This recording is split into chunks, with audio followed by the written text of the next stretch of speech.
Bonjour. Béa et moi, on vous souhaite la bienvenue pour un autre café avec le curé. En fin de semaine, on célèbre la Pentecôte, fait que j'ai pensé qu'on pourrait partir de cette image-là pour réfléchir aujourd'hui. La Pentecôte, c'est j'aime avoir les apôtres qui sont réunis, puis qui sont en train de se partager leurs souvenirs sur le Christ. Alors, c'est replonger dans son histoire pour y découvrir un fil conducteur.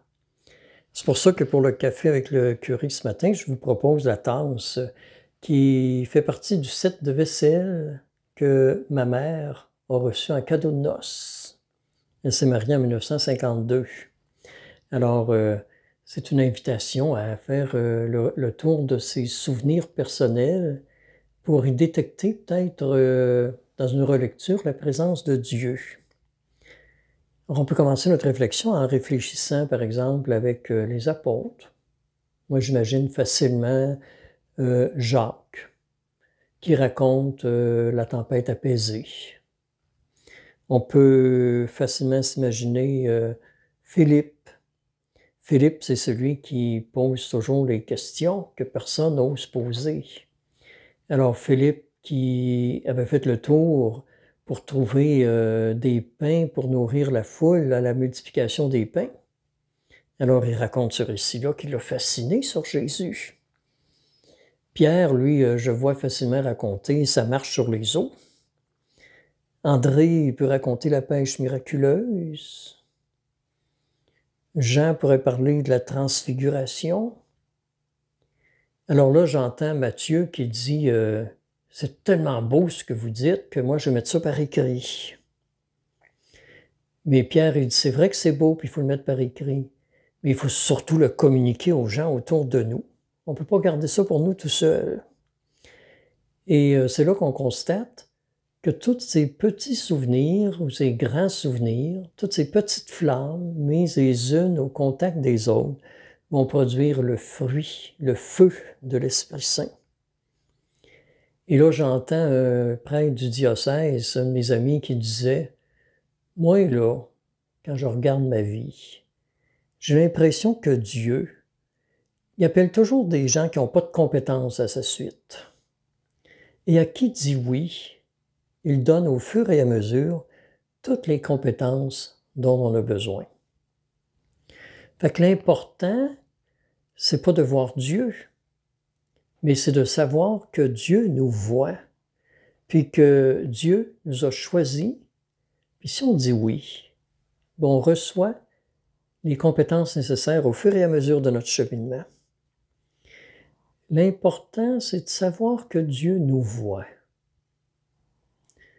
J'arrivais un jour d'une messe dans un petit village pour célébrer la messe à l'église mère, à la patrie à l'époque.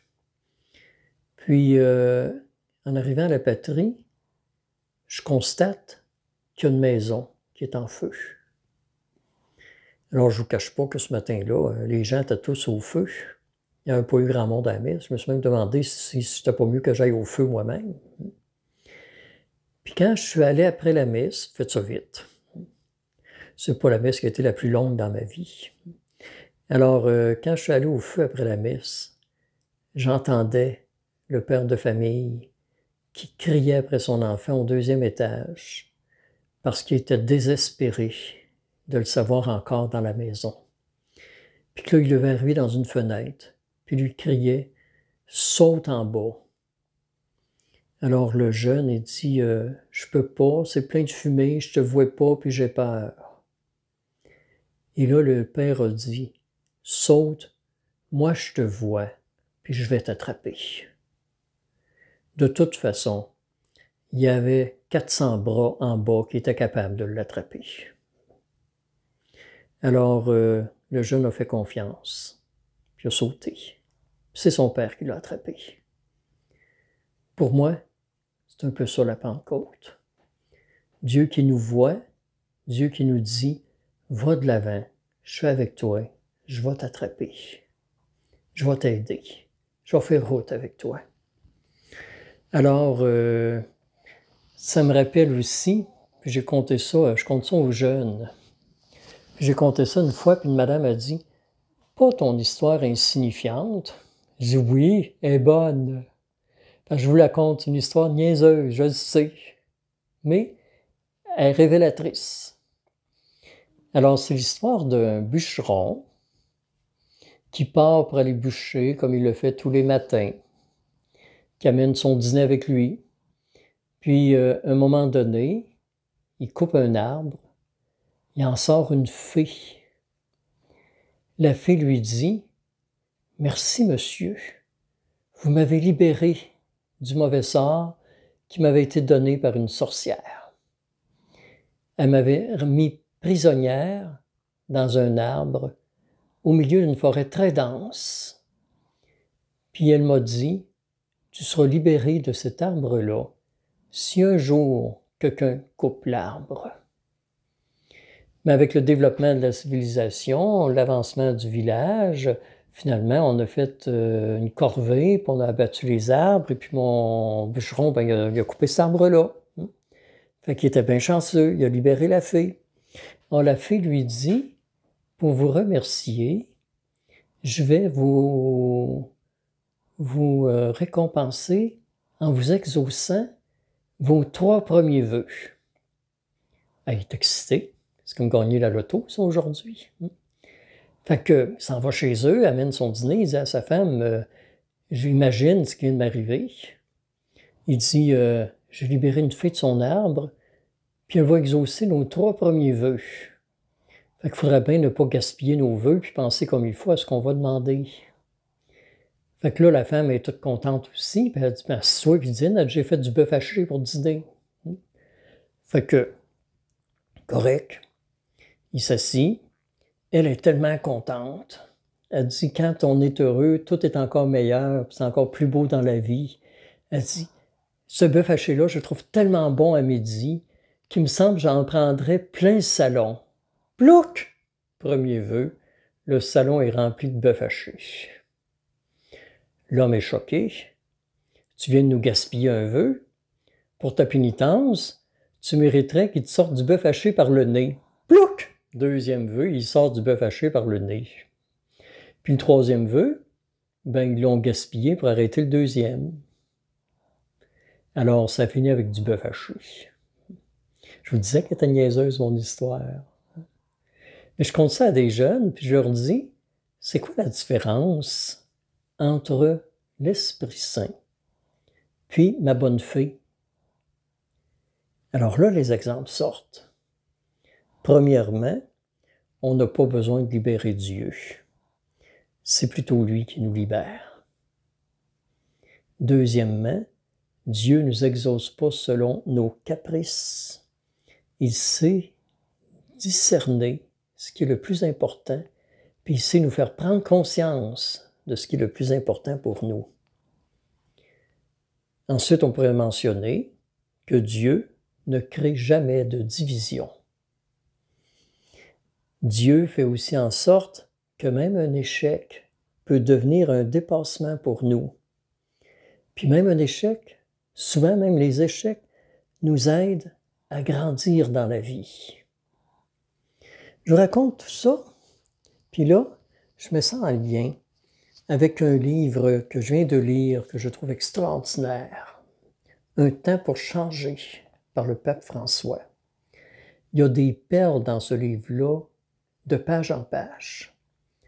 C'est peut-être un projet d'été que vous pourriez vous donner, que de lire ces pages-là. Le pape fait référence à ce qu'on vit en cette période de COVID, puis il dit, c'est un temps pour changer. C'est un temps pour faire en sorte qu'il y a des choses qui soient plus pareilles quand le COVID sera terminé, sera au passé. Et là, j'arrive à une page 94-95 où le pape nous dit comment se manifeste en nous la voix de Dieu. Il dit Dieu ne s'impose jamais, il propose. Dieu insiste jamais. La voix de Dieu, elle peut nous corriger, mais toujours en douceur. Et il nous encourage, nous console, puis nous donne toujours de l'espérance. Le mauvais esprit, en revanche, nous offre des illusions éblouissantes et des tentations tenantes, mais toujours dans l'ordre de l'éphémère.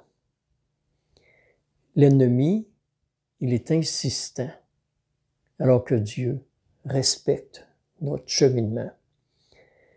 L'ennemi exploite nos peurs, puis nous séduit par la richesse et le prestige.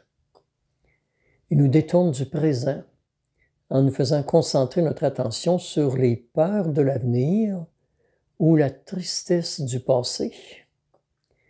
La voix de Dieu, par contre, elle est toujours au présent, puis elle nous aide à toujours faire un pas en avant de l'autre. Or, ce qui vient de Dieu, c'est de se demander qu'est-ce qui est bon pour moi, qu'est-ce qui est bon pour les gens qui m'entourent. La voix de Dieu ouvre toujours des horizons nouvelles, donne de l'espérance, puis fait en sorte que nos désirs soient toujours dans le but de faire du bien à ceux qui nous entourent, de les aider, de leur rendre service. L'esprit qui ne vient pas de Dieu, à l'inverse, nous replie sur nous-mêmes, puis finit toujours par nous rendre tristes, craintifs, puis même parfois irritables. Alors, plutôt que de m'ouvrir au présent et à l'avenir, il m'enferme dans la peur. Alors, est-ce qu'on suit la voix de Dieu? C'est peut-être la question qu'on peut se poser. J'ai envie de terminer avec un autre fait cocasse, ou un fait niaiseux même. Alors, c'est un gars qui rencontre un de ses amis, puis qui lui dit « J'aimerais ça apprendre l'anglais. » L'autre lui dit « Pas de problème. Tu es sur le bord des lignes américaines, prends-toi un poste de radio, puis au moins tu vas être capable de te mettre l'accent dans l'esprit. Ça va t'aider à parler en anglais plus tard. » Bonne idée! Fait que les gars se séparent, puis se revoient quelques semaines plus tard. Fait qu'il dit « Puis ton apprentissage de l'anglais, comment que ça va? » « Ben, ça va bien plus facile que je pensais. » Il dit « Je pense que je serais déjà à l'aise pour faire tout un discours en anglais. » Il dit « Oui. » Il dit « Peux-tu me dire 2-3 mots, 2-3 phrases en anglais? » Il dit « Oui, pas de problème. » Ben, il dit « Vas-y, je t'écoute. » Fait qu'il part. Crish, crish, crish, crish, crish, crish, crish. Il avait pogné un poste de radio qui grichait. Fait que l'Esprit Saint, là, au départ, pour moi, c'est peut-être ce qui en nous permet de discerner ce qui griche dans ma vie, ce qui griche dans ma relation avec les autres, puis qui me donne le goût d'arrêter de gricher. Ne devenons pas des gricheux, des grincheux, mais des gens heureux, parce que on se sent habité de l'intérieur, et cette façon d'être habité de l'intérieur, c'est en constatant à quel point on agit avec beaucoup d'amour dans le cœur. Alors, bonne route sur les voies de l'Esprit Saint. Bonne semaine.